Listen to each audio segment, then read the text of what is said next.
Chapter 1. Forget what you know about science. Forget what you know about religion.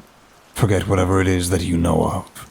Because what is true is far more incredible and menacingly disturbing than what we could possibly fathom. My name is Damien. I work with the science division of a clandestine organization called Protectorate. Goofy name, I know, but whoever was in charge of naming it clearly thought it sounded cool at first.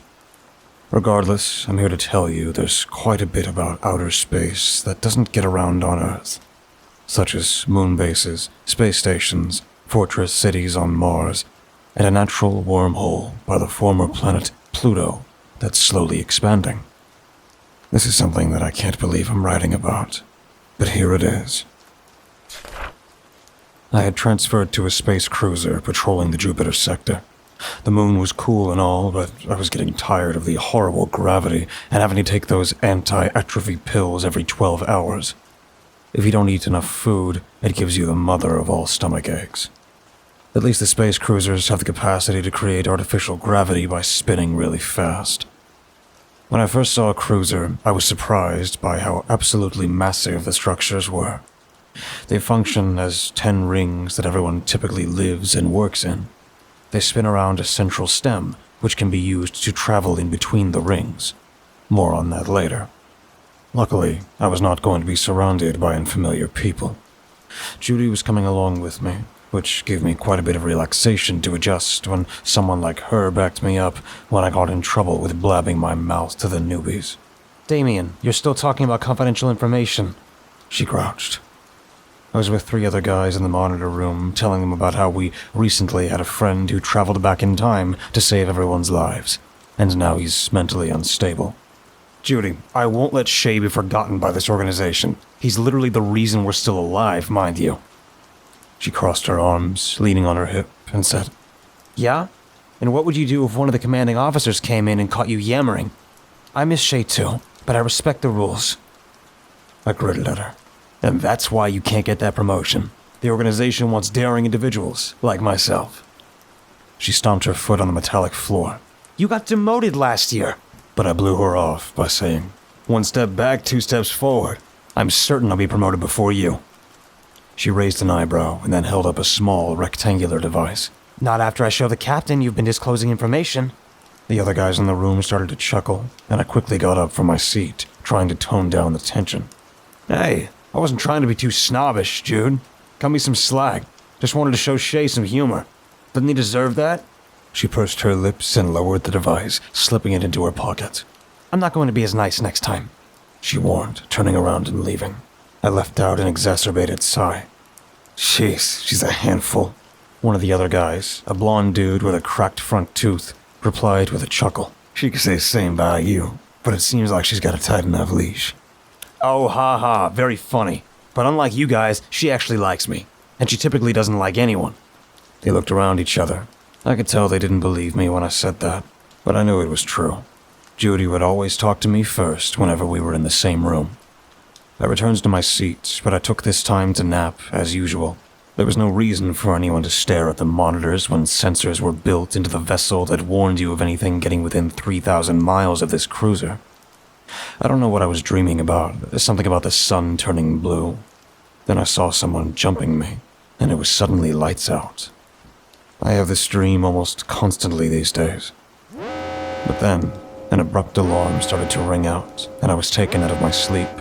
I looked at the monitors instinctively, my mind rushing into full alert. Looking around, I saw that there was nothing. A few of my comrades were sounding off. "Monitor 1's clear," said one guy. A woman's voice said, "Monitor 2, clear." Another man, "Monitor 3, clear." I shouted, "Monitor 4, clear." But then the words we knew would come up but didn't want to hear were finally uttered. "I have a bogey on my screen." It was Monitor 5 who had something to show us. I was able to peek over at the screen. It was another space cruiser, but there was something wrong with it. The midsection had been split down the middle, slicing the ship in half. It was a spinning wreckage, and hundreds of pieces of debris were flying out toward our ship. I knew this wouldn't be good. Despite these cruisers being reinforced with chromium, tungsten, titanium, inconel, steel alloys, and magnesium alloys, these have been expertly manufactured and fitted together to make the ship virtually indestructible.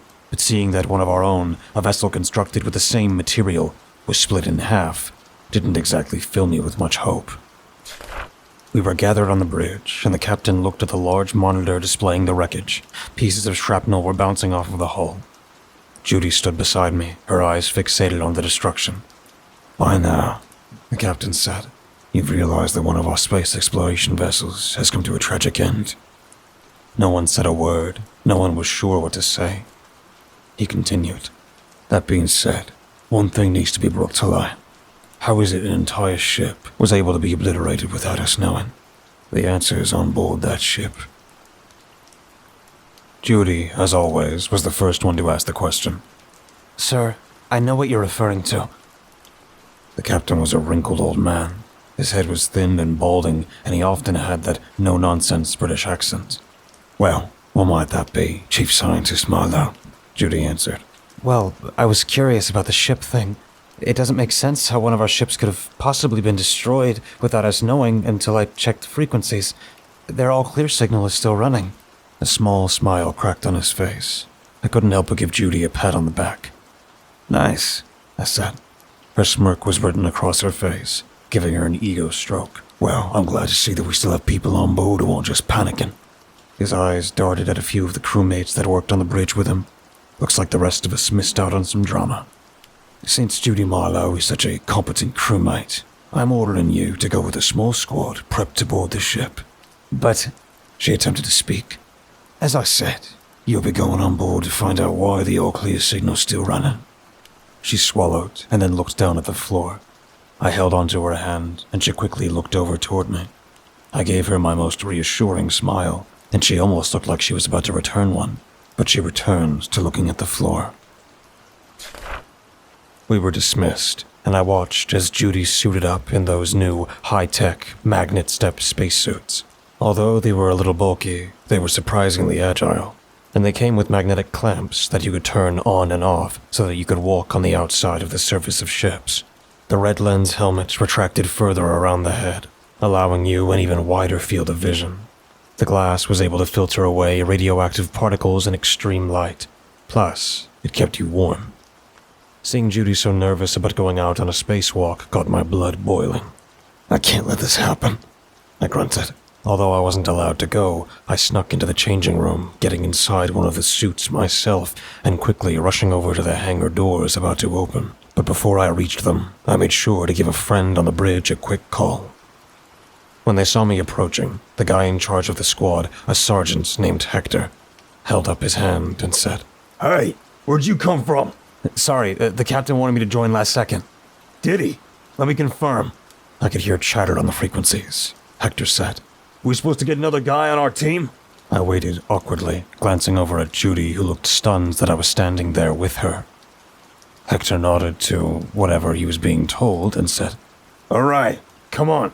It was 5 guys, then me and Judy, boarding a space skimmer, as they're called, due to them being capable of flying a group through the vacuum of space using bursts of air.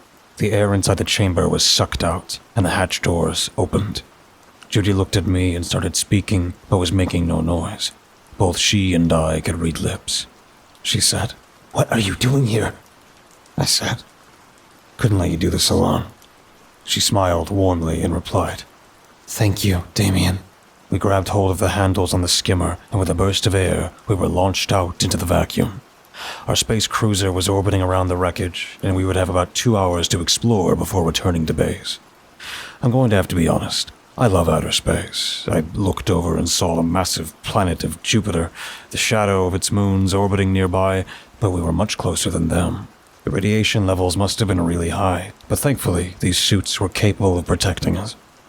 After about 3 minutes of floating, we reached the wreckage and turned on the magnets in our boots. It would almost feel like we were walking normally, but the rest of our bodies still wanted to float, so it was a weird feeling. The mood quickly changed when I saw the dried-up remains of 3 crewmates floating around, their bodies mangled and burnt to a crisp. "Dear God," I mouthed. But then, static from the intercoms came to life. It was Hector talking. Look alive, brainies. I don't need two scientists holding back my group. Judy answered. We won't. Right, Damien? I was trembling inside my suit. Thankfully, no one could notice me, and I gave her a thumbs up to hide my discomfort. We went further in, shining our lights in every direction, only to be met by more death. The eyes of the crew were all staring back at us as they had been seeing something atrocious right before all the air was sucked out of their bodies. Where's the signal, Miss Judy? Hector asked. She reached into a sealed pocket and pulled out a tablet. She scanned through it and pressed a few buttons before pointing down some hallway. Every ship had a different design, so it was a tremendous task to find the desired room. We waited in that direction, confident that everything would be fine as long as we stuck together. Still, I had slight regrets about coming. There was no sound, and I felt like that's what really made this eerie. Wait, she said.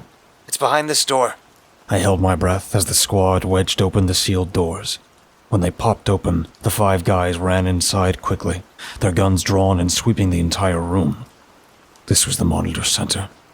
Judy and I went in after them, and she quickly checked all the equipment. I helped her, and we noticed that one of the computers was still online. It was sending the all-clear signal. Judy said to me, This isn't right. Yeah, I agreed. Hector walked over and asked, What's the problem here? I answered, The all-clear signal's still running, but it's the only one running, on a ship that's completely dead in the water. I could see that the gears were turning in his head until he finally came to a conclusion. That doesn't make any sense. Who's keeping this one function on a ship alive? Judy said. Someone who doesn't want the rest of the fleet barreling down on them. Suddenly, chatter erupted on the comms. Return to the ship! The captain's voice boomed. Hector was stunned for a moment, but quickly replied. Yes, sir.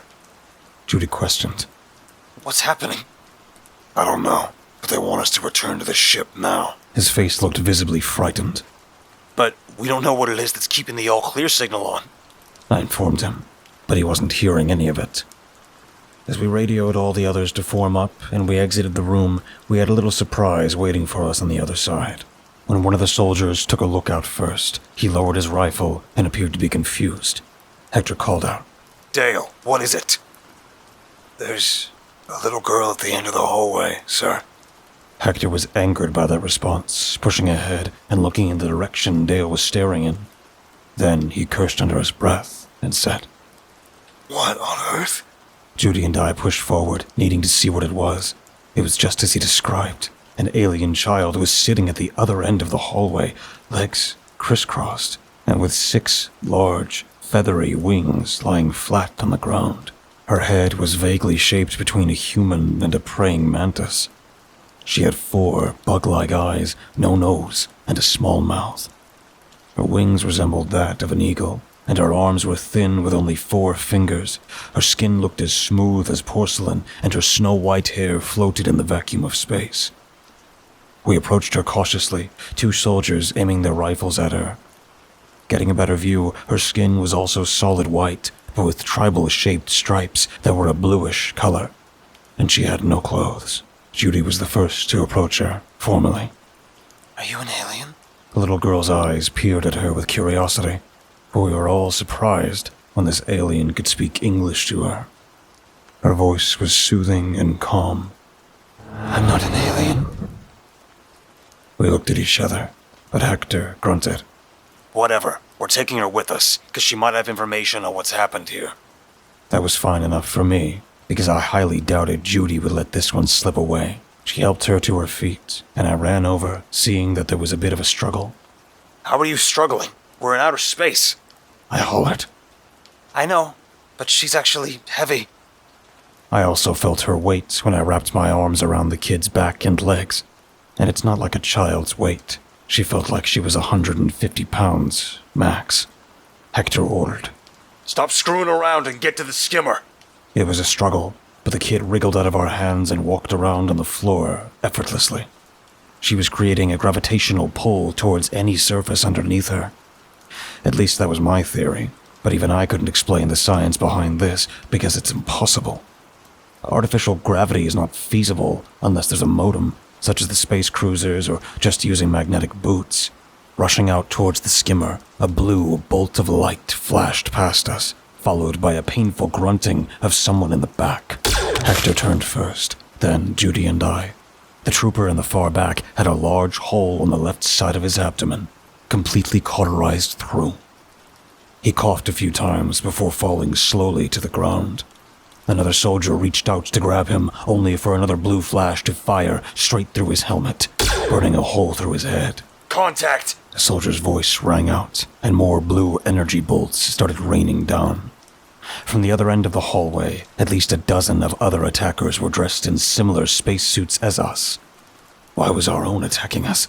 Questions that would soon get answered, unfortunately. Judy took the child and hid behind a corner hallway. I stayed next to Hector, seeing one of the plasma rifles lying on the ground. I wasn't going to cower in fear. That's not my style. Damien, you're not a soldier. Take cover. Hector tried to give me an order, but he would soon retract that statement after I managed to hit one of the attackers. Never mind. Keep shooting, he ordered with a slight smirk. I happily gave him one back as we both kept shooting at the others left and right. 1 down, 2 down, 3 and 4. Abruptly, though, the rest of them retreated, and we were able to tend to our wounded. Rodney, the one shot through the abdomen, was quickly treated as the cauterized wound briefly provided him with some safety from the outside vacuum. Hector applied a sealant through the hole, saving his life. As for the other soldier, nothing could be done. Why? Hector's voice rang out. Judy came out with the child, trying to block the kid's eyes from seeing the dead soldier. One of the other surviving troops ran over to our dead attacker, but once she saw it, she took a few steps back before rushing back to us with extreme haste. You're not going to like what you see, sir, she said, her chest heaving fast with panic, and her eyes were frantically looking around. Despite the orders to return to the ship, Hector wanted to see who it was. I did too, and I couldn't explain it. Inside the spacesuits was a pristine, white skeleton, but there was a yellow liquid that was floating out from the hole that had been left in its chest. I watched as the yellow bubbles floated in the vacuum and saw they could move. They were moving around, although not with any momentum to move in a direction. What the? Damien, get away from that! Hector shouted. It was too bad. If only I had something to catch it with. We quickly retreated, reaching the skimmer. We told the child to hold on to the handlebar, and when we launched, we could see that the cruiser was coming back around. What is happening? Judy asked. I had no answer for her. She was asked that question because a blue ring of light was forming around the cruiser as it was making its flyby. Commander, are you seeing this? Yes, Juno scored. That's why we ordered you back to the ship. We've been detecting a strange gravitational anomaly coming from the surface of Jupiter. I heard those words through the comms, and curiosity made me look down from the source of the blue ring. It was coming out of the great red spot. You know, seeing footage of the sun obliterating the Earth was one thing, but I don't know how much more weirdness in our solar system I can take, I remarked. Hector told everyone to prepare themselves. We were almost halfway towards the ship, but, as luck would have it, debris, moving rapidly, flung past us, smacking into the side of the skimmer and knocking a soldier and Judy off. I looked back, watching Judy spin uncontrollably into the vacuum. Judy! I shouted, removing my tether and throwing myself back with as much force as I could muster to reach her. I had only one thing in mind. I had to save her. I couldn't live with myself if I returned without her. She was my friend, my best friend. She was my only reason to be here.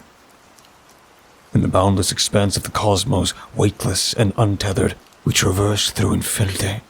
With my hand outstretched, every fiber of my being was consumed by an unwavering determination to reach her. As I drew closer, she caught sight of me, her eyes shimmering with anticipation and her hand instinctively reaching out, mirroring my longing. In this celestial dance, chaos unfurled its relentless grip on the remnants of the wrecked cruiser. In a climactic display, the wreckage succumbed to immense forces at play, catapulting into fragments of twisted metal. The cacophony of destruction remained silent through the cosmic void, not too far from our ethereal embrace. As the remnants of the disintegrating cruiser splintered apart, they morphed into deadly projectiles hurtling through the vastness of space. Shrapnel hurtled perilously close, threatening to disturb our delicate rendezvous. Our hands clasped firmly, and I was able to slow the spinning. I pulled myself closer, wrapping my arms around her, and our helmets bumped against each other. Damien, you shouldn't have done that. Now we're both going to... I don't care. I shouted. Her eyes widened. What do you mean? Judy, you're the one who kept me in this organization. You're the one who's getting me out of trouble. And I know it's not just because I'm so gosh darn charming. You're an idiot. That's what you are. She was on the verge of tears, but quickly wrapped her arms around me as we floated toward the planet Jupiter. Then she said, I'm glad you're here, though. Never before had I really seriously considered what Judy meant to me. She was strong, but not indestructible. A facade that I always knew she was putting on, trying to prove herself. I don't blame her. She just tried harder than me. I went through life thinking it was not always essential to try your best, because it doesn't always mean you get the best outcome. But it means something that someone as nonchalant as I am could be someone she desperately needed in this moment. I briefly glanced over at the wreckage of the ship and saw someone. A hooded figure. His cloak was tattered, a mix of gold and black, and his eyes were glowing a purplish color. But I couldn't have seen his face. God, this was going to be annoying to die with this sort of knowledge and not have anyone else to tell. The ship exploded once more, and it was enough of a push to slow our descent toward the planet's surface. A flash of light came from behind us, and when I turned my head, I briefly caught glimpses of a streak of light leaving the skimmer, flying around directionless until it pointed in ours. Abruptly, I was jerked forward, and both Judy and I were in opposite arms of the winged child. Whoa, kid, didn't expect this from you. I laughed nervously. Judy kept screaming, clearly frightened by the sudden rescue. We were flown past the skimmer and landed outside on the ship's hull. We latched on, but the girl kept holding onto our hands. Well, the captain's definitely going to be interested in our little helper, Judy said breathlessly. I was also breathing heavily, surprised by these sudden turn of events. We quickly ran for the hatch to get back inside, but things would get worse now, because the ship was being pulled in at an even faster rate towards the planet's surface. I wondered if this rescue was all in vain, but we would have more surprises soon enough.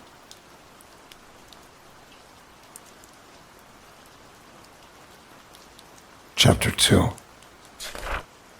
Once inside, the soldiers quickly surrounded us, rifles pointed particularly at our little flying friend. They were shouting orders to get down, and Judy and I quickly complied, with our hands up, but it was hard to get the alien girl to do the same. I knew she could understand what they were saying, but she didn't seem worried. They were getting more agitated and pressed in. Someone was bound to lose their nerve at the freakish stares that the girl would give. But another order rang out, telling everyone to stand down. It was Hector. He was waving his hands up, ordering them to lower their rifles. They obeyed. Judy was the first to get back up, pulling the little girl closer to her. Hector moved in, and I quickly got to my feet. "Thanks for the save," I said. He shook his head, replying, "Don't thank me yet. The captain's mad at you for sneaking on to this deployment." "Oh," I said. "Well, shoot." He raised an eyebrow, a little smirk on his face, and continued. "Don't worry about it just yet, civilian. We're still being dragged down towards the planet's surface. I doubt there's any time to give you your reprimand." That was enough to make the cold sweat crawling over my skin to dry up as I became more relieved. But then I realized, wait, pulled down? While the ship was still caught in some tractor beam, we put on a jacket around the alien girl and brought her down to the medical bay, where Judy wouldn't leave her. I was watching from behind the glass, Judy being the one to do the medical examination alongside one of the nurses. Hector slipped in beside me and said, "You got a thing for that woman?" I looked at him and thought about it for a moment. "Yeah, she's the only thing that keeps me going these days. I remember a few years ago, someone went down with the moon base. Heard you guys were involved in that." I don't know much about that. Something about the timeline changing. As if I know anything about that silly sci-fi malarkey. I brushed it off. "You say that as we're in an interplanetary space cruiser, being dragged down to the surface of Jupiter by an unknown energy source that's been detected. And this is after fighting a weird alien on one of our wrecked vessels. I gave him a pat on the back, and I said, "Seeing is believing." I walked away from him momentarily, but his voice echoed behind me. "Not everything can be seen, Damien." I was trying to figure out what to make of what he said. I glanced back over as Judy was checking the arm of the alien girl. I figured I'd check back in on them later. About an hour had passed, and we were getting dangerously close to the surface. Thankfully, these ships had the best heat-resistant metal capable of surviving thousands of degrees Fahrenheit. Still, the ship was plummeting faster as we got closer to the vortex of the giant red spot. I'd snuck onto the bridge, checked in with my friend to ensure he was all right and not in any serious trouble. Thankfully, no one had found out that he was the one who intercepted the comms and told them it was okay for me to go with that mission. I hovered over his control station, watching as he kept making sure that all systems were clear and checking with the different cameras outside to get a glimpse of what was happening. "Lewis, you think I should ask out Judy?" He turned his face to me. His look of disbelief was a little shocking. I was offended by that response. Then he said, Dude, we're literally going to crash into the planet Jupiter, and you're worried about your love life? The situation at hand hadn't hit me yet. I never really cared much for the bigger picture. I guess you're right, but should I still ask her? Maybe before we all burn up? He rolled his eyes at me and said, "We're not going to burn up with the ship. The captain has already ordered that the wormhole tunnel be activated." That didn't narrow anything down, so I asked, "For the ship or the crew?" Yes. A sudden, relentless shaking overtook the ship, and the captain was barking orders left and right, needing to know what was happening. "Are we able to activate the wormhole tunnel?" a random crewmate yelled. "No, sir. The tractor beam coming from the Great Red Spot has disrupted our movement. We wouldn't be able to go through." "Fine. The ship is lost. Inform the rest of the crew that we have to evacuate through the personnel wormhole tunnel." Everyone was forced to evacuate, heading toward the transportation center, a room with a fixed wormhole gate. It took up a lot of power, but considering that we couldn't even use the engines to move forward, we could leave it on as long as we wanted. When Lewis and I walked in, we saw Judy fighting with two soldiers. They were trying to get her to let go of the alien child. "Get your hands off of her. She's supposed to come with me. She's a specimen, a rare scientific finding." I could read Judy like a book. There was no way that someone as compassionate as she usually was is only looking at this marvelous creature as a specimen. This girl saved our lives, and I'm confident Judy would go to no end to try and repay that. "She's not deemed important. We need to get as much of our crew through that wormhole and not waste our time with aliens." Judy was using her body as a shield. One of the soldiers was about to grab her by the hair until I stepped in. "Hey, I suggest you don't do that." He turns to me, puffing his chest up and having his rifle loaded and somewhat pointed in my direction. He spoke with this gruff, imposing voice to try and sound tough, and I have to admit, I was a little shaken. "She's disobeying orders," he said sternly. "Under whose authority?" "Mine." The captain came up from behind me. "Sir, with all due respect, let me take her with us," Judy pleaded, holding the child close to her. The captain crossed his arms and stood up straight, clearing his throat. "She's not important. We need to evacuate only human personnel. We don't know how much time is left before the ship tears apart through the atmosphere." "Then let's stop wasting time fighting about this and get her to come along with us," Judy snarked. I was rubbing my face due to the uncomfortableness of this situation. Judy was always one to try and have it her way, and most of the time she was right, but she was playing with fire in this case. I'm ready to back her up on this, but she's not tactful with negotiations. "Listen here. Either you release that creature or stay on the ship with her. It's your choice," he hissed. Hector and the remainder of his squad, about 2 other guys, walked up to investigate the situation. "Sir, out of respect, would it really inconvenience us to allow one more to pass through the gate?" He raised his eyebrow at Hector, probably surprised to see him sticking up for us. He started walking towards Hector, forcing him to take steps back. "Wormholes are expensive, Sergeant. Each time someone passes through that, the lifespan of the nuclear reactor shortens. With this many people going through at once, the ship's engines will probably give out quite soon. And who's to say letting that one person through won't result in you being left behind? Are you willing to risk that?" Hector swallowed, but right as the scientist passed through, there was a sudden, eerie, bending sound of metal. Lewis was the first to speak, saying, Does anyone else hear that? There was a brief silence. 1 second, 2 seconds, 3 seconds.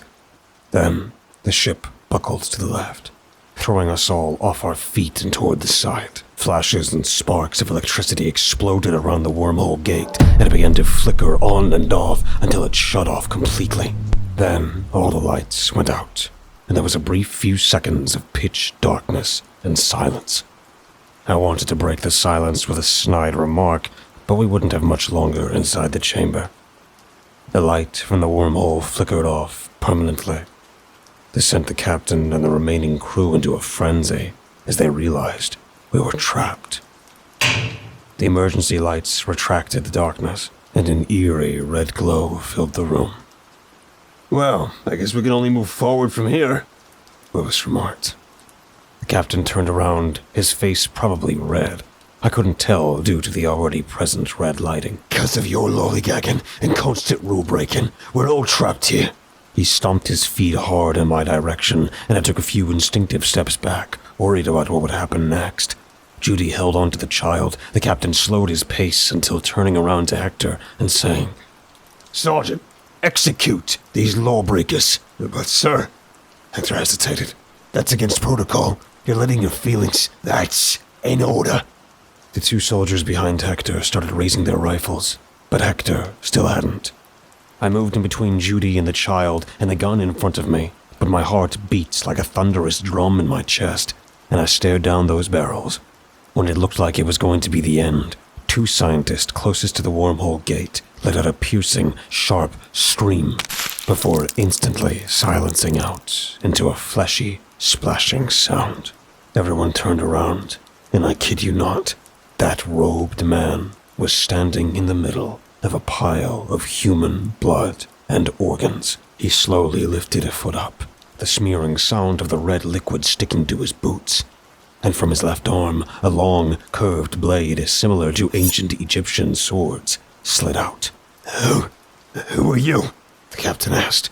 We couldn't see his face due to the encompassing hood that covered his head, but his voice came out like a snake, and he hissed, I'm here for the girl, and pointed in Judy's direction. Although I suspected it had to do with the alien girl, and not specifically her. When he took another step forward, the 2 soldiers opened fire, but the cloaked man kept walking, as if the bullets were never there. Hector watched in horror as 2 of his comrades' bodies got absolutely mulched in a mere second. I turned back and grabbed Judy's hand, yelling to Lewis and the captain to follow. When we ran to the door, 8 more heavily armored soldiers passed by, and in their hands were those fancy new armor-piercing, delayed explosive bullet-carry rifles. Rushing down the hallway, we could hear the man behind us screaming in terror. Lewis was screaming. What is that? Judy and I both gave each other a look. We had seen that thing before, but I didn't think now was the time to explain, considering we didn't even know who he was. Due to the nature of the ship, it was built like this. A long stern section connected to 10 rings that spin around fast to give us the illusion of gravity. It wasn't spinning fast enough to match Earth's gravity, but it was close enough. That meant that we had to find one of the connection ports that led to the stem section of the ship and find our way into the ring situated on the stern of the vessel. I'd make a picture for you, but I'm not the best artist. When we came to one of the connection ports, this would be the part where gravity would fail us. The only way to get to the ship's stem was by ladder, which proved difficult when you're running for your life, and Judy had to carry the child this whole time. I suggested that she enter the room while I carried the child. Although hesitant at first, the noise of the screaming men had already subsided. The captain had already entered the room, and Lewis and I exchanged a look that expressed our doubts about his loyalty. My friend went in next, followed by Judy. I was about to enter when Hector surprised me from behind. Jesus, I thought you were dead. I gasped. The look on his face sent a chill through me. He looked absolutely petrified in his eyes, despite being a hardened soldier who had probably seen dozens of horrifying things in the past. Let's go. He practically kicked me up the ladder. We were left with 0 gravity when we got to the stem. Everyone was floating around, and the captain had a fearful expression when he saw Hector coming up from behind me. He asked, Are you the only one left? A few more soldiers may be on board, but I can't contact them. Radios are being jammed, Lewis interrupted. It's not safe to stay stationary here. Our choices are heading towards the bridge or heading to the far back of the ship's stern. Which will it be? He looked around and saw that the stern was the best option to go with. If the unknown thing went towards the front, we would be exposed and couldn't hide. So we had to float straight to the stern for about 10 minutes. Judy quickly took the child off my back and told her, "Hang on tightly, okay?" The captain retook notice and started up the whole argument from earlier. "Why are you still dragging around that disgusting alien?"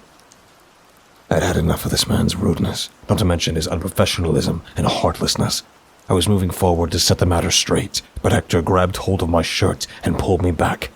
"I got this," he said. He moved in between Judy and the captain and said, "Sir, with all due respect, stop impeding our escape, or I'm going to have to either abandon or incapacitate you." The look of shock on the captain's face was absolutely priceless. "What? I outrank you, Sergeant. You carry out my orders, not yours, and you're a threat. I don't care about the alien child, but she hasn't been a detriment since she's been here. You, on the other hand..." The captain looked like he wanted to attack Hector, but even he was smart enough to know that he wouldn't last 5 seconds with a tall, bulky soldier. Once that inconvenience was settled, we floated toward the back of the ship, waiting to escape into the last ring in the stern. Using momentum, we would grab hold of the walls and launch ourselves through zero gravity, but slight friction in the air kept slowing us down, even if it took a while. But these space cruises were absurdly long. Honestly, it's a good thing we started mining operations on all those asteroids and Mercury.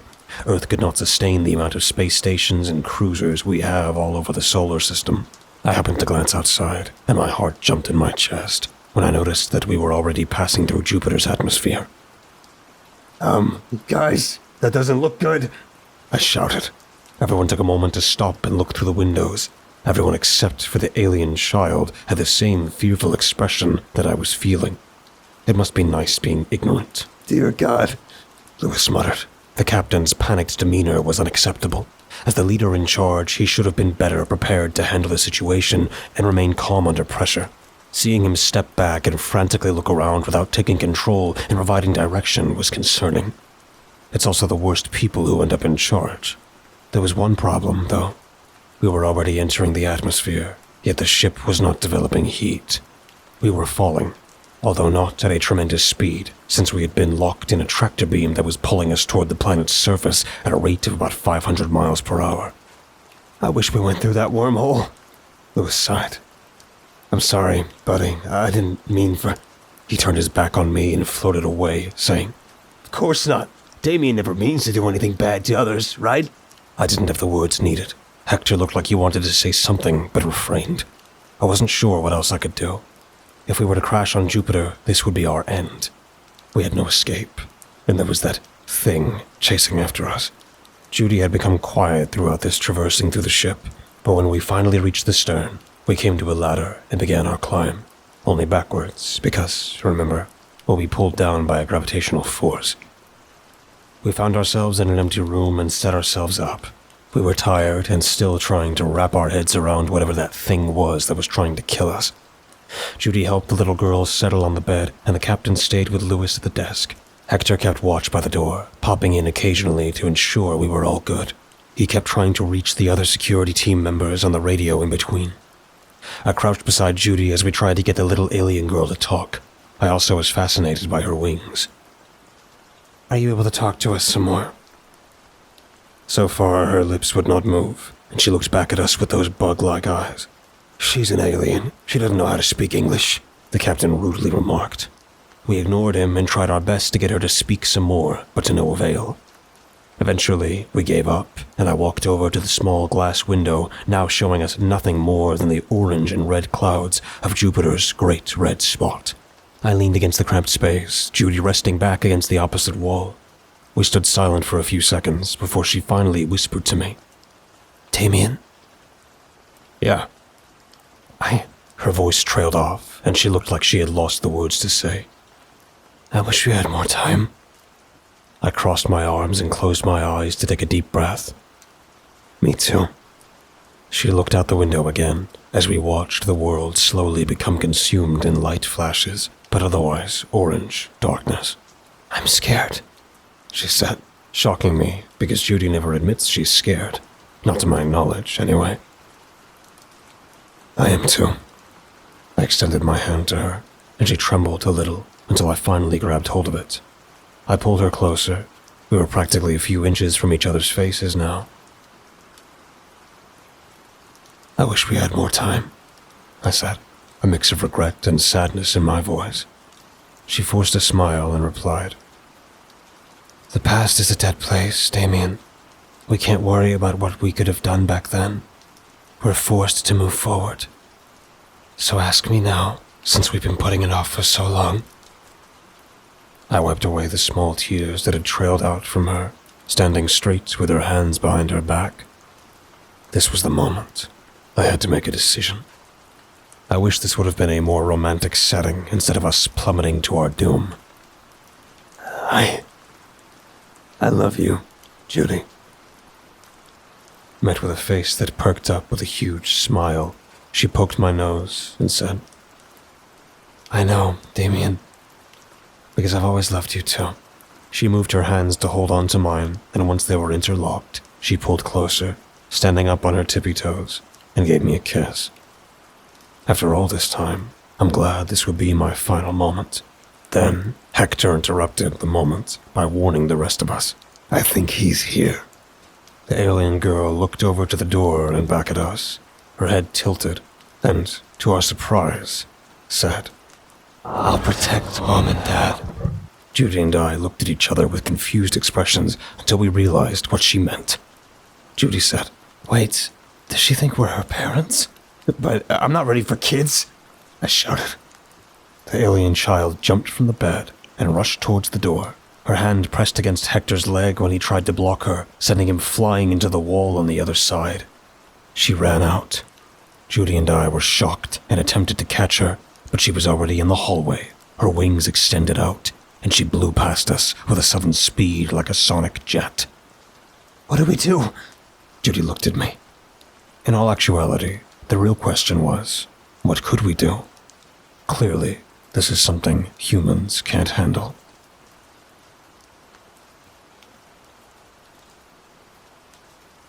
Chapter 3. She was gone. Judy and I were worried. Judy more so than me, but obviously I was going to side with her. "My God, that girl is strong," groaned Hector, who was struggling to his feet. The captain and Lewis were looking on absent-mindedly as Judy ran out ahead of me, down the slightly curving corridor to chase after. "Judy, what are you doing?" I shouted, but she ignored me. I turned back to Hector, reaching out to hold him up better. "Hey, where's the security room? I know we have one." For clarity, the researchers aren't allowed in that room, only the camera room for the outside of the ship, because it was part of our research. He looked at me, then at the captain. I could see the hesitation in his eyes, ready to force it out of him. I can show you," he relented, getting a hateful stare from the captain. Hector led me to the third ring to the stern, and we slipped into the security room without any problems. The camera system was still running, although a few of them looked to be destroyed. I checked around and saw that Judy was floating through the stem section of the ship. I had no idea where she was going, so I got on the intercom. "Judy!" She grabbed hold of the wall and looked left and right in confusion. "Judy, come to the security room in the third ring from the back of the ship." She looked around a few more times until her eyes glanced at the camera. She smiled and gave a soft nod before going back. Hector looked at other cameras and noticed that the cloaked intruder was in the fifth ring, already wiping out the last resistance. Then, a flashing glow appeared in front of him, and the 6 gigantic wings spread out to slow the approach of the alien child. "There's that alien girl," he said. I took my eyes off Judy and focused entirely on what Hector was watching. The two stared each other down, and after a brief pause, the alien child said, "I won't let you kill any more humans." The cloaked figure chuckled, and his hands slowly lifted up to pull back the hood, detaching his cloak from his body completely to reveal something.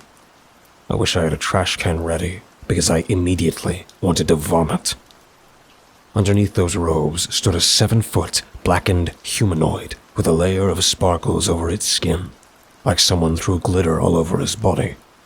Speaking of the body, it was jacked.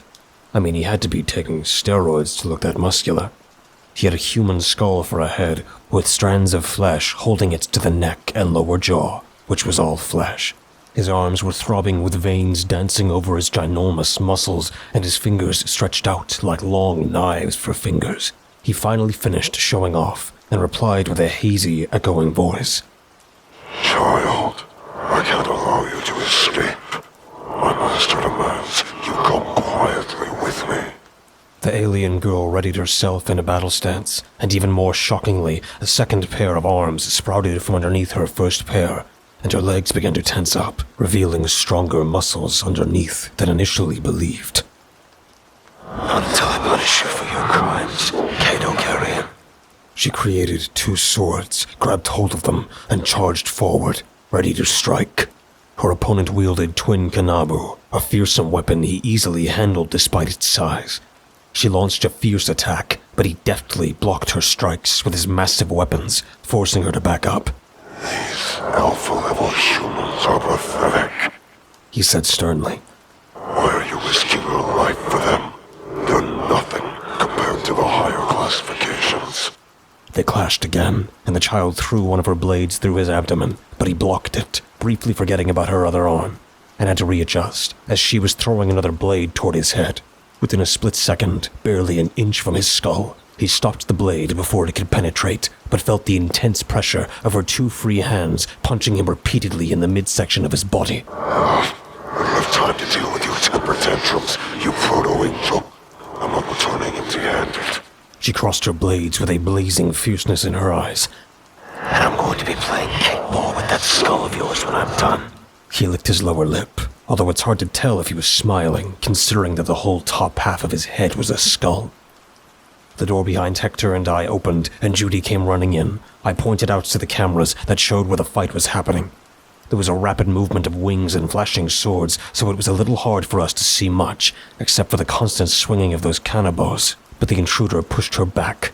She could land a few punches on his torso, which only aggravated him more when he snapped his fingers unexpectedly. And from behind her, two spacesuits filled with that yellow liquid and a skeleton morphed out of the floor. She was aggravated that he would pull such a sneaky tactic and had to readjust her attention, quickly cutting them down. They were no match for something as extraordinary as her, but this only served as a distraction, giving the intruder time to deliver a powerful kick to her head, sending her flying down the hallway. She quickly got back up, with only a second to avoid his cannonball crashing down on top of her. She rolled to her left and jumped forward to throw both blades toward his head, briefly forcing him into a defensive position. Her blades resumed expertly precise swings to try and break through his defenses, trying to find a weak spot. Finally, she got a good swing in and sliced part of his thigh. He grunted and must have lost his temper briefly because he swung that bat-shaped object into her abdomen and smashed her against the wall, denting it pretty badly and causing it to rupture, pulling her out into the harsh Jupiter atmosphere. The entire ring was starting to tear apart because of the hull breach. I looked at Judy. She appeared to be having a panic attack. I had to ask her because this was getting weird to me. Judy, why do you care so much for this child? I mean, I do too, but you're having a way worse reaction than me. She steadied her breathing for a few moments, clasping at her chest before she could get the words out. I can't really explain it. It's just that something within me feels a compulsion to care an awful lot about that child. Like a motherly instinct was turned on. I think I may have caught something from her. Hector interrupted sarcastically. Yeah, it's called parental love. Lots of creatures on Earth tend to do that. I shot him a look for him to be quiet and returned to her, cupping my hands around her cheeks. Breathe, Judy. Just think rationally right now. You can't let emotions dictate your life. She looked at me with utter shock. My words were the one thing she never expected me to say. A guy like me who goes through life with a nonchalant, never think things through kind of attitude is telling her to keep her rational thinking. Thank you, Damien. She slowly cracked a smile and wrapped her arms around me, kissing me on the neck as she buried herself. I looked over at Hector, and he rolled his eyes. The moment was interrupted when there was a loud creaking sound. The sound of metal twisting and breaking echoed through the ship. Well, I certainly hope we're not gonna tear apart now, Hector remarked, lifting up his rifle. I got Judy back to her feet, and once she could stand properly, I told her we needed to find something to help our new daughter. She started thinking about something until she finally had a light bulb moment. The weapons lab. We've been experimenting with our technology and taking some elements from the Nexus Gate technology to have a cannon. A Nexus Gate? What's that? No time to explain. We have to get that weapon quick if we want to stop the intruder. The weapons lab would be located in the ring next to the current one we were in, so traversing it was a little complicated, especially when we got into said ring and were interrupted. Hector was leading the front, and we were getting close to the lab when a bright flash exploded past his head. We ducked down into an open room as plasma fire shot past us. Who's shooting at us? Judy asked. Hector fiddled with his rifle for a moment before firing off aimlessly down the hall. This allowed him to see who it was. It's more of those puppet astronauts. I gotta break the seals on their helmets. I remained quiet and looked around. I saw a vent and knew all ducts were connected within this ring section. I told the other two about my plan, and Hector replied, "I'm too big. You two, go." Judy almost looked like she didn't want to abandon him, but did as he said, and we ripped open the screen, her being the first one to climb in. I had no qualms about that. I got the best view. We took a few turns until we made it to the lab. We thought it was safe, but when Judy pulled me forward to help me out, we heard the heavy footsteps of something moving around in the room with us. She and I looked up from over a table and saw one of those puppets near the exit. I didn't want to say undead, because I'm confident that yellow liquid controls the suit and not necessarily the skeleton. Puppeted astronauts. Hector had it right. We kept low, slowly crawling toward a sealed-off section with metallic walls. There was a door, and it needed a passcode to open. Thankfully, Judy knows everything about this station, while I was more focused on telling my stories during lunch hour. She typed in the code, and the door opened. But this alerted the astronaut. They thundered toward us, and Judy and I slipped in fast, sealing the entrance. There were a few loud bangs, and we thought that nothing worse would happen until the metal started creaking and bending with each smash. "Well, where's your weapon, babe?" I half panicked. She started rummaging through a series of different rifles and other experimental weapons. I had my eye trained on a weapon that resembled almost a sword, but it had a barrel running from inside the blade out the top. A sword that's also a gun. I think we put it in the back because it was too dangerous at the moment. Might still have a few kinks, she said, panic rising in her voice. The metal door was creaking more until, finally, part of it broke off from the post. Long, metallic arms stretched out through the hole, trying to grab hold of me, as there wasn't a lot of room between the door and the rotating conveyor belt of weapons coming out of the wall. "Any day now!" I shouted. She kept the conveyor belt spinning until it finally stopped, and she grabbed the weapon off the rack. It was a bulky, blocky kind of weapon with a massive barrel down the middle, and you had to basically hold it with two arms. I don't know if it would be called a cannon, but whatever kind of weapon it was, I knew it would pack a punch. "Is that it?" I asked. "Yeah, just gotta turn it on." She fiddled with a few buttons, and the banging from the door got worse until it finally began peeling off the metallic frame that had been protecting us until now. She turned around and said, "Back off!" She fired a single shot into the astronaut's chest, and an increasingly bright glow expanded through its whole body. And then the astronaut's entire being exploded into thousands of shards of light, spreading all over the room until they evaporated into nothing.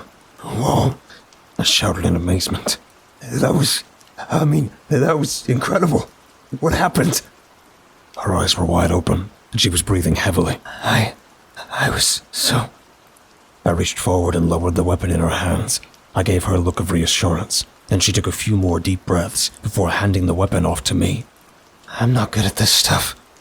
"You did great, babe." I gave her a kiss on the cheek and placed my hand on her shoulder, taking the cannon gun from her. "Let's go," she ordered. When we came out of the lab, we saw that one of the astronauts was on the ground, the yellow liquid splashed all over. There were still two more, but I used the cannon to fire off 2 shots into their backs, and the same thing that happens to the astronaut in the lab happens to them. They exploded into shards of light and were gone instantly. Hector came out from his hiding spot and approached us. Is that the weapon? Judy nodded and began to explain what it was. According to her, it could rip open the energy of a Nexus gate to send anyone hit by the energy blasts out of our universe, effectively ridding us of all monsters. They were hoping to use this on monsters back on Earth, but it has issues of not working on every creature it's been tested on. Hector said, Well, that's enough science mumbo-jumbo from me then. Let's go save that kid that you like so much. I told Hector he didn't have to come with us, but to my surprise, he replied, To be honest, I'd rather go down fighting with a couple of brave scientists than a captain who wants to hide all the way in the back of the ship. I gave him a smile and swung the weapon around. We had another stop to make. The hangar. Slipping into those spacesuits that we apparently leave everywhere, the doors opened, and the three of us looked out into the endless cloud layer of the planet Jupiter. Instantly, I knew it was hot, because anything that wasn't metal in the room immediately burst into flames. Hector informed us, Turn on those magnetic boots. We're gonna need them when the rig goes upside down. Once they were switched on, we climbed out and walked onto the surface of the ring, excited to see the full view of Jupiter's surface. Because the gravity has to be to the floor, and the way the rings are spinning, you never get a good view out of any of the windows. Only the bow and the stern can give you a good view of everything. But now, we were on the outside, and it was amazing. Outside was a grand horizon of orange and red spinning at colossal speeds. Flashes of lightning and bone-chillingly loud thunder echoed through the storm. All we could hope for was that we didn't get rained on, because once that happens, we're dead. Because it would be helium laced with neon, enough to weaken the ship's integrity. When we got to a certain point in the ring, we saw that it was the ring over where the fight was still taking place. The alien child was still swirling her swords at the intruder, but more of those astronauts kept morphing out of the ground around her, preventing her from bringing down this Goliath-level threat. We gotta get over there, fast. Hector said. It would take too long to climb off this ring, walk across the connection port, go across the stem, repeat the last two, and reach her on the other side. I looked over at Judy and Hector, and she happens to notice me. Damien, what are you... I couldn't help but give her a slight smirk before saying, Well, I don't think there's any other way, Judy. The last thing I saw was her eyes widening as I took those first few steps forward, running with everything I had. Using the momentum of both the ship falling and my added speed, I thrusted myself over the edge, turning off the magnets with a voice command. I saw everything. The beautiful planet and all its titanic fury. The amazing grace of the alien child fighting on the other side. I was weightless, plummeting towards the other ring and using small jet propulsions to carry me further. Flashes of lightning illuminated the sky around me, and I felt so free for the moment. A few burning shards of metal flung past me. A little further, just like you, Shay. I told myself, aiming the cannon as I was coming in for my approach. The skull-headed monster knew something was wrong when the child took a look in my direction. He turned, dumbfounded that a human would be launching themselves toward him. I clicked the button, firing an extremely bright flash of energy that shot straight through his torso. I cheered initially as I saw his body explode with sparks of light, but I ended up crashing hard into the armored hull, feeling a loud crunch. I flipped around a few times, scratching onto the surface before nearly falling off of this ring as well. Commanding the propulsion system to activate, they gave me just enough time to stop my momentum, and I found myself hanging off the edge by the skin of my teeth. Okay, I'm here. I shouted out due to the adrenaline rush. Before pulling myself up, I looked back and saw something cracking through the clouds from in front of the bow. There was a massive black orb whose surface looked like a vast plume of foam dancing. So that's what was pulling the ship in, and we're about to enter it. I said to myself. A little chatter exploded on my headset. I was getting chewed out by Judy's angry voice as she called me an idiot and said that if I don't die now, she'll kill me later. Hector began speaking Spanish, which I couldn't decipher because I failed that class in high school. Still, the tone of his voice was enough to say that he was both amazed and angered by my reckless decision-making skills. Calm down, guys. I shot him. When I got up, I saw that he was still standing there, partially unharmed. There was a glowing hole in his chest, but it was slowly sealing back up. Judy, I don't think Nexus gates are all that strong. He's still standing. Angered by my interference, he snapped his fingers, and 3 more astronauts emerged from the hull. I held up the cannon to them, but there were a few sparks, and then the weapon broke into 3 pieces. They pulled up their rifles and began shooting at me, and I had to weave around as fast as I could to keep their aim off of me. Good thing those things were slow enough. The alien child kept fighting back at her assailant. I was getting frustrated with how long this had gone on, swinging his cannonballs and smashing her face first into the ground. I thought I would be a goner, but then one of the astronauts' heads exploded open. I looked at the other ring and saw that Hector had set his rifle to sniper mode. I gave him the thumbs up and grabbed the astronaut's weapon, firing at the other 2, and then pointing it at the intruder. A few plasma bullets dug themselves into his thick skin, which only irritated him. Pathetic whelp. I don't have time for pests. His speed was jaw-dropping. Turning his attention to me fully, he lunged forward, his fist raised high, and I just barely threw myself to the right as his fists crashed down right where I was just at. All right, ugly. I get that you're mad because you're not able to look at yourself in the mirror, but you don't need to take it out on innocent alien children. I mocked, noticing that I was buying her time as she got back to her feet, and then thrusted both her hands into each other, combining both of her swords into a larger one, with an even more fierce explosion of purple, crimson red, and white energy flares. I'm done with your kind. He hissed, and he was almost about to get me, but he stopped mid-punch because of the shot from earlier that I gave him with the cannon. He grunted as he tried his best to close the hole even more so, but I could see from inside that tiny black arms were coming out and trying to pull in his body. I remarked with a slight smile on my face. Guess that Nexus gate technology is just a slow burner, eh? The behemoth looked at me with what I'm guessing was an angry expression, still too hard to tell with that skull head. You shot me with a Nexus gate. I took one look from behind and saw that the alien child was nearly complete as she spun the sword around in a circular motion, creating a whirlwind of blazing, unimaginably intense energy waves. Yeah, ugly, I said, dropping the weapon and running as fast as I could out of the line of fire. He tried his best to flick away the arms crawling out of his body, but he happened to take notice of the flashes coming from behind him. No. He screamed, watching as the child pulled her sword back from almost behind her head, her face glaring with malicious fury. Charging forward, she slashed him across his chest and abdomen, breaking through and causing the hole in the center of his body to tear open even further.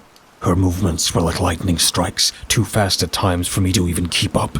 100 red glowing slashes appeared all over his body, and when he stumbled back from her last slash, she ducked down before shoving her fist just underneath his chin, sending a massive wave of light through his head. Pulling her sword above her own head, there was a climactic, significant band of purple and crimson light spiraling upwards until, in a slow-motion fashion, split it right down the middle of his body and sent a gigantic beam of power and heat striking past the space cruiser and at the black orb, causing it to rapidly shatter into a colossal flash of explosive energy. I covered my eyes due to the brightness, and when it finally died down, I saw a gigantic, expanding ball of white flames approaching us. The girl looked tired, but quickly rushed to me and found the weapon pieces. She fiddled with it and used her extraordinary abilities to repair the cannon. But she did more. She mounted it to her left arm and charged it up until it was glowing so bright that it almost overshadowed the cataclysmic wall of flames barreling toward us. Before I could get out another word, I felt something change around me. A ghastly shrieking surrounded me, and then there was a hard crashing thud which, if it wasn't for the gravity boots, I would have fallen off to my doom. But the environment was different now. With one glance, I saw that we were surrounded by the tremendous expanse of stars. Where are we? I I could barely get out. She dropped to her knees and said, "We're far from the dangerous man." I thought about what I would say next and asked her, Kid, I didn't want to say it before because it kind of goes against everything I support. But are you an angel? She looked at me with one eyebrow raised. Her actual response was more surprising. "No, I'm not. I'm a subspecies of them, known as Elder Maidens. An all-female race that has plenty of their characteristics, but none of the divinity." I chuckled a little bit.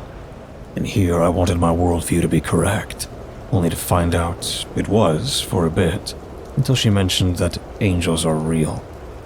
I don't know what to believe in anymore. She dropped to the ground, and I was shocked when I saw the weapon and her arm disintegrate into dust. I came to her side and pulled her close to keep her safe. Her face looked strained, and I knew she had to be in some immense pain. Quickly, we retreated back inside, and that's when I ran into the rest of the crew again. We weren't the only survivors. There were plenty of scientists, engineers, and a few of Hector's security buddies. Everyone was ordered by the captain to return to the bridge, where we would gather a little information to figure out where we were. The outside was freezing, and the planet's surface was dead, covered in craters and barely an atmosphere. Well, the captain spoke to Lewis, who was hunched over on his computer. He typed in a few more, then his eyes widened from shock. "Now, out with it," the captain ordered. "I'm sorry to tell you this, sir, but it seems we've crash-landed on the planet Pluto."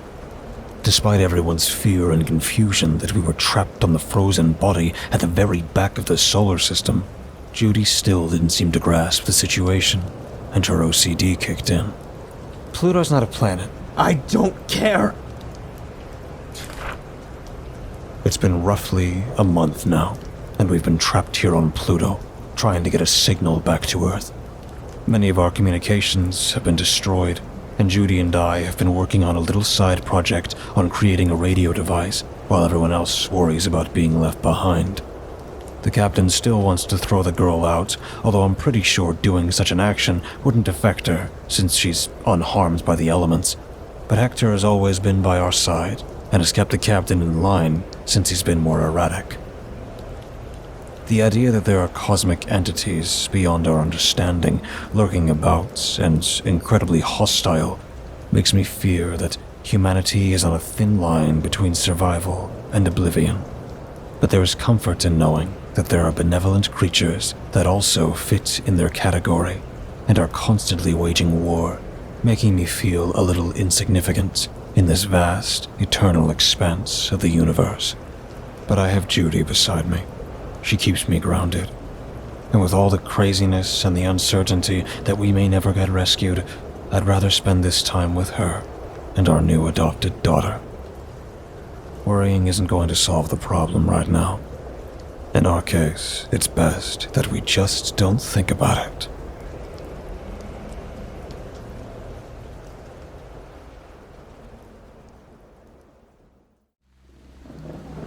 Thank you for listening and delving with me into the dark together.